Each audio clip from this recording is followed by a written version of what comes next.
వీరికి అర్థం కావడం లేదు ఈ దర్గాలకు వెళ్ళడం షిర్కు.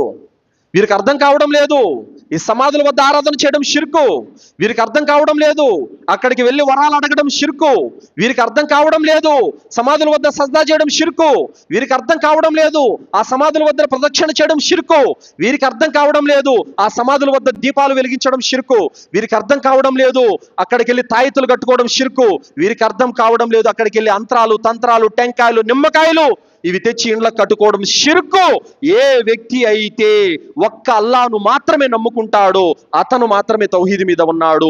ఎవరైతే ఈ విధంగా బహుదైవాల వద్దకు వెళ్ళిపోయి తమ అవసరాల కోసం అక్కడ అడుగుతూ ఉంటాడో అతను ముమ్మాటికి అతను షిర్కు మీద ఉన్నాడు. బహుదైవారాధన అతను చేస్తున్నాడు. బహుదైవారాధనకు పాల్పడేవాడు ముస్లిం కాలేడు సోదరులారా. కావున లా ఇలాహా ఇల్లల్లాను అర్థం చేసుకోండి. లా ఇలాహ ఇల్లల్లాహను అర్థం చేసుకోవడం అంటే ఏంటి?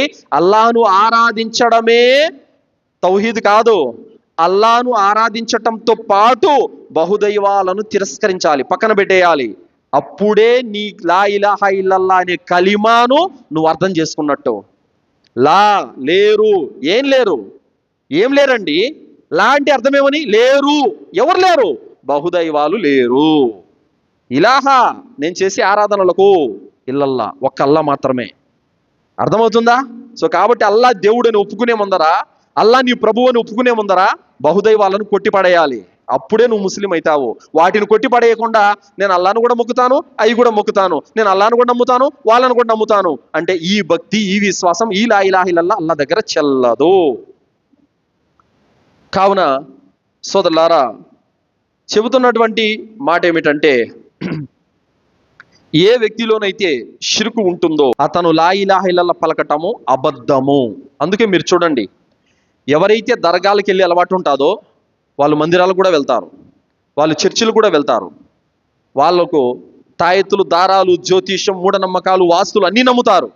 ఎవరన్నా పిలిస్తే వెళ్ళి తినేస్తారు. హలాల్ లేదు, హరాం లేదు, ఎక్కడికైనా వెళ్ళిపోతూ ఉంటారు, ఏదైనా తింటారు. అర్థమైందా? ఓ కట్టుబాటు, ఓ పద్ధతి, ఓ విధి విధానం దేన్ని పాటించరు. అదే అల్హమ్దులిల్లా లా ఇలాహ ఇల్లల్లాహ్ అర్థం చేసుకున్నవాడు ఎక్కడికి వెళ్ళడు, మందిరానికి వెళ్ళడు, ఒక చర్చికి వెళ్ళడు, ఒక దర్గాకి వెళ్ళడు, ఒక ఉరుసులు, ఫాతిహాలు, పేర్ల పండుగ దేని జోలికి వెళ్ళడు. అల్హమ్దులిల్లా 5 పూట్ల నమాజ్ చేసుకుంటాడు, రంజాన్ వస్తే రోజే పెడతాడు, స్తోమత ఉంటే హజ్ చేస్తాడు, ఉమ్రా చేస్తాడు. అంతే తప్ప మిగతా విషయాల జోలికి ప్రాణం పోయినా వెళ్ళడు సోదరులారా. ఇది లా ఇలాహ ఇల్లల్లాహ్ని అర్థం చేసుకోవడం అంటే. మరి మనం లా ఇలాహ ఇల్లల్లాహ్ పలుకుతున్నాం, అన్నీ చేసేస్తున్నాం, కలగా పొలగా మొత్తం మందే అన్నట్టుగా ఉంది పరిస్థితి.